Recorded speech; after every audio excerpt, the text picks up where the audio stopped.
Kayo ang tumugon, kayo aming pinili. Maaari pa po dyan sa paligid na hindi namin napili. Sana sa sunod na taon, madagdagan pa na pabiyakan pa.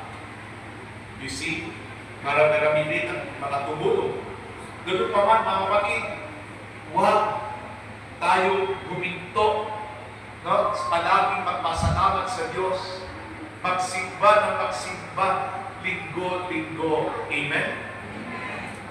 Ang magdasal araw-araw. Turuan ang mga bata na magdasal. Pagising sa umaga, magpasalamat sa Diyos. Bago matulog sa gabi, magpasalamat kayo sa Diyos. Ang iba sa inyo natutong magdasal ng Santo Rosario. Good po yun. Maganda po yun. Kaya nawa, sa pagtawid natin sa panibagong taon, magsisimula tayo, mayaman, mahirap, sa January 1, lahat pantay-pantay.